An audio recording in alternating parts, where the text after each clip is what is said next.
Olá, meus irmãos, vamos nos preparar para o estudo de hoje, que é a questão 15 de O Livro dos Espíritos. Pergunta Kardec: que se deve pensar da opinião segundo a qual todos os corpos da natureza, todos os seres, todos os globos do universo seriam parte da divindade e constituiriam em conjunto a própria divindade? Ou por outra, que se deve pensar da doutrina panteísta? E os espíritos respondem: não podendo fazer-se Deus, o homem quer ao menos ser uma parte de Deus. Como já é de costume em nossa casa, nós vamos usar para esclarecimentos a coleção Filosofia Espírita, psicografada pelo espírito Miramês, com o médium João Nunes Maia. Nessa coleção, o espírito de Miramês tem o cuidado de nos ajudar a refletir e enxergar na prática os ensinos dos espíritos a Kardec. E aí, assim vai nos dizer Miramês. Visualização do homem. Certos homens vivem visualizando o seu próprio destino, colocando a própria imagem nos caminhos dos deuses, unificando seus desejos para se tornarem um deus. Esses homens estão certificados dos poderes da divindade, da sua existência e do seu comando sobre todas as coisas, mas partem do princípio errôneo de que poderão algum dia, no tempo que se chama eternidade, ser um Deus, como certamente o Senhor a quem eles respeitam e obedecem. É tempo que se perde, é cogitação vestida de sonhos irrealizáveis. E aqui a gente dá uma pausa para a gente entender que as pessoas que entendem essa possibilidade que o panteísmo nos coloca, como um dia também ser como Deus, o Deus Criador, é um erro. Essas pessoas não negam a existência de um Deus bom, justo e um Deus que está ao nosso dispor dentro de suas enormes potencialidades, de seus atributos, como também nos esclarece o Livro dos Espíritos. Mas não podemos entender dentro da escala espírita que os espíritos puros, aqueles que já chegaram ao grau máximo da evolução que lhes é possível, que seja como Criador. Deus é. Então Deus somente a Ele tem essa natureza. Por isso que nos estudos espíritas a gente vê que existe o espírito, a matéria, o fluido cósmico e Deus. Deus não se confunde com a sua criação. Vamos nós nos revestirmos das qualidades, das potencialidades que nós, enquanto espíritos, podemos ter. Chegaremos ao grau de pureza que cabe ao espírito enquanto criação de Deus, porém, não seremos nós como ele, e nem parte dele, como também já foi alvo de nossos estudos. No quadro que encontra a humanidade diante das suas necessidades mais prementes, o dever de cada criatura deveria ser o cultivo das virtudes assinaladas pelo Evangelho de nosso Senhor Jesus Cristo, mesmo mesmo em sua criação,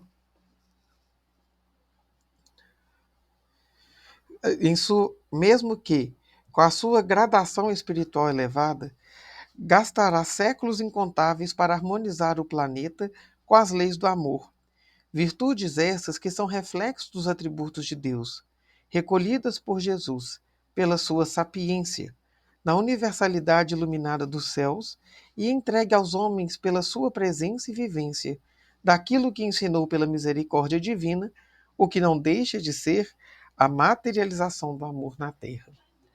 Com a boa nova que Jesus inaugura, nós somos convidados a instaurar o reino de Deus em nosso planeta.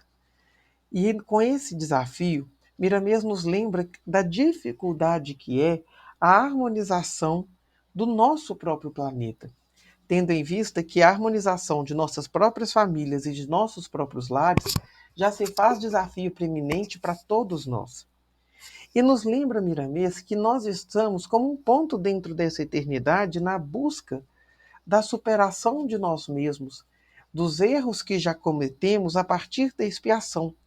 E a partir das provas, a consolidação da sabedoria divina que vai se instaurando e enraizando no próprio espírito. Isso já nos mostra que muito tempo demandaríamos para um dia chegarmos a ser espíritos puros. O que nos leva também a refletir que, enquanto criaturas em constante progresso, precisamos estar com olhos fitos no Cristo, em seu Evangelho e em sua moral, para que, reformando as nossas próprias condutas, sejamos nós um dia o mais puro que nos cabe enquanto criaturas do Pai. E ele continua: apoiamos e incentivamos a visualização dos poderes espirituais na escala que iremos mencionar. A alegria nos caminhos, o perdão junto aos que nos ofendem e caluniam, o trabalho na altura das nossas forças, a dignidade na altura dos nossos conhecimentos, a fé que comporta os nossos corações, a caridade bem situada e o amor bem compreendido. Eis o princípio da escala que deverão percorrer as nossas visualizações. Mas nos compararmos com a divindade é dar vazão ao orgulho e voar com as falsas asas da vaidade.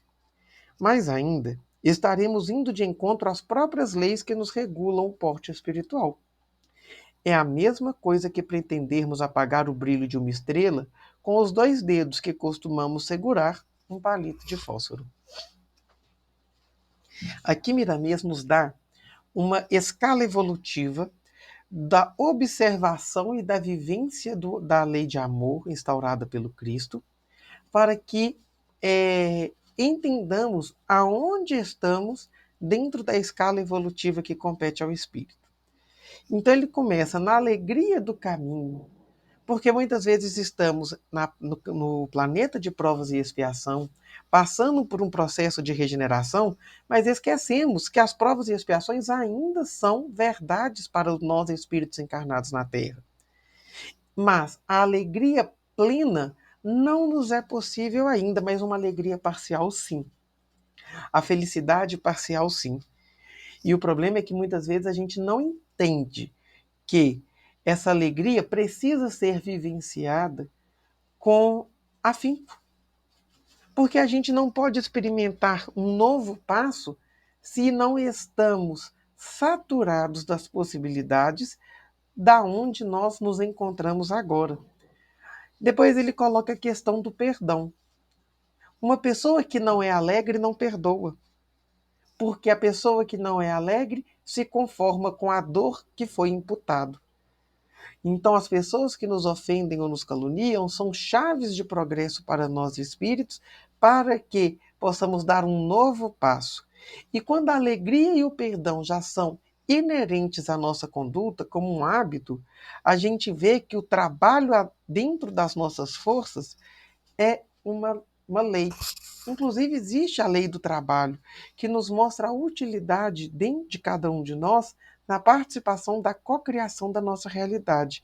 Deus, como Criador, é aquele que dirige a tudo, os espíritos mentores que nos orientam, que nos inspiram, mas também as nossas próprias forças, podem atuar a nosso favor e a favor daqueles a quem nós amamos e que estão perto de nós. Mas repare que a partir de agora, o espírito de Miramês toma muito cuidado. Ele coloca que o trabalho é na medida das nossas forças. Ou seja, que a gente não queira passar as nossas possibilidades, que a gente tenha estado de presença para viver o agora, as possibilidades do hoje. Da mesma forma que ele fala, a dignidade na altura dos nossos conhecimentos.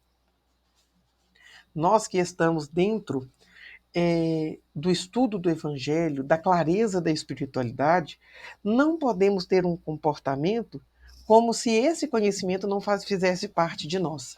E a cada vez que nós aprofundamos no conhecimento espiritual, maior a nossa responsabilidade de ser e estar em conformidade com aquilo que conhecemos, senão nos tornamos hipócritas.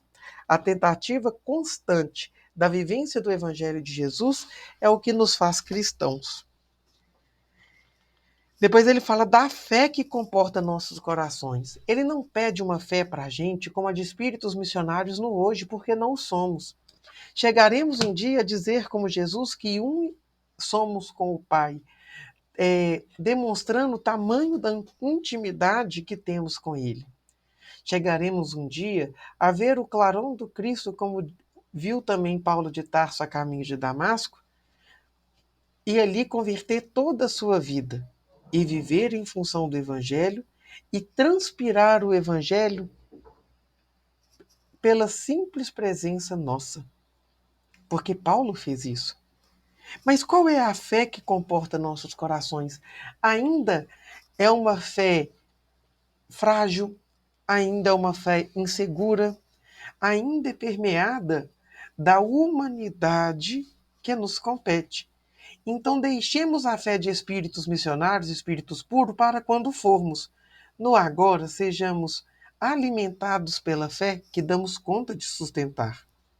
A caridade bem situada e o amor compreendido. Porque, como diz o Evangelho segundo o Espiritismo, fora da caridade não há salvação. E a caridade é a expressão de amor primeira de nós cristãos. É a partir da caridade que nós nos tornamos trabalhadores do Cristo. E a caridade não compreendida somente como a caridade material, mas primordialmente com a caridade moral.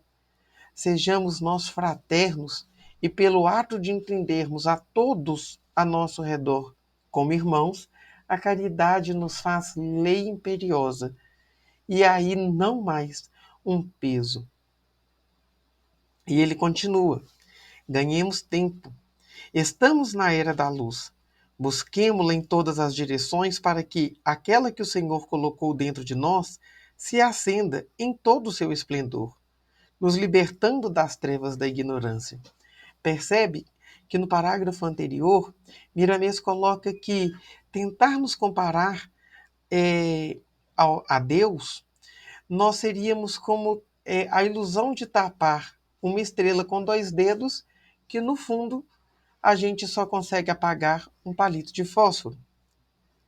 Então, são 2 figuras para entendermos a ilusão que é querermos ser como Deus e a ilusão também de entendermos toda a sua natureza divina com as limitações que nos cabem. E ele coloca que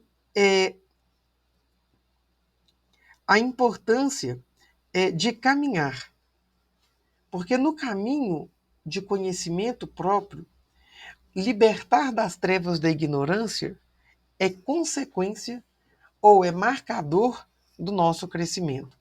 Toda vez que a gente se encoraja de mergulhar para mais dentro da gente, tendo guia Jesus, a gente deixa para trás as nossas ignorâncias, as nossas trevas interiores e continuamos a seguir. O pretensioso, quando prepotente, atrofia suas próprias forças e deixa de alcançar, no tempo, o que deveria: a liberdade de compreender a verdade e viver o ambiente da paz da sua consciência. Sejamos humildes em todos os entendimentos, respeitosos ante as ajudas para conosco, bons na frente dos que carecem de carinho e justos com quem caminha conosco. Porque aquele que aprimora a si mesmo não tem tempo para desvaneios e granjeia amigos por onde passa, encontrando amor por onde manifesta seus elevados interesses. E aqui eu chamo a atenção para o pretensioso. O pretensioso é aquele que quer estar num lugar que não lhe compete. Quando eu pretendo estar em um lugar que não me compete, eu rompo com a natureza pela vaidade daquilo que sou e vou de contramão com a sabedoria divina que me criou, com a natureza que ele me deu. Então, ocupar o próprio espaço é honrar a Deus e entender que estamos e somos aquilo que devemos ser e onde devemos estar. E aí ele fala que nós atrofiamos as nossas forças e deixamos de alcançar no tempo que deveria. Ou seja, tem um objetivo a nossa encarnação. E essa nossa encarnação tem por objetivo a liberdade de compreender a verdade. E a liberdade é um dom, é uma graça que Deus nos concede, mas que ainda não sabemos vivenciar. É só entendermos os nossos processos de escolha todos os dias que vamos ver quantas escolhas errôneas fazemos porque fomos nutridos ou tivemos como base para essas escolhas sentimentos que não são nobres ou a intenção de estarmos aonde não nos compete. Então, quando nós escolhemos ser o próprio Deus da própria vida, a gente cai. E aí, essas atrofias espirituais nos cercam. Então, termos liberdade é sermos filhos de Deus. E essa liberdade para conhecer a verdade é inerente a cada um de nós. A gente pode ver isso pela pluralidade das religiões. Todas as religiões possuem parcelas de verdade. Todas elas alimentam o espírito que professa aquela religião como subsídio para o seu crescimento.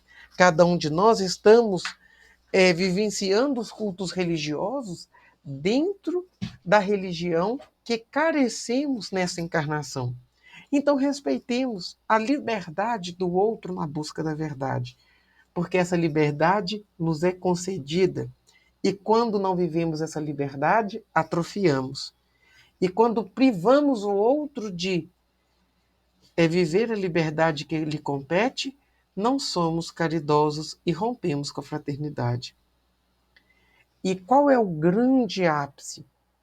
É sermos pessoas que convivemos com a paz na consciência.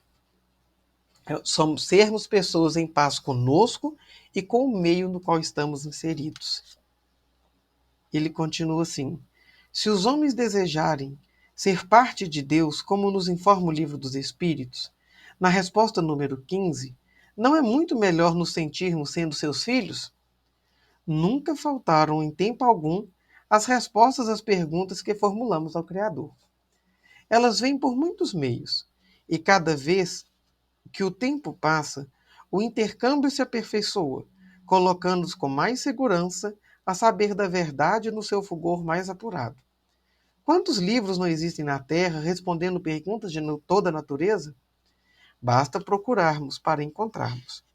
Quando homens dotados de certos poderes que estão capacitados para responder sobre variados assuntos e coisas do espírito, hoje só não aprende quem não quer.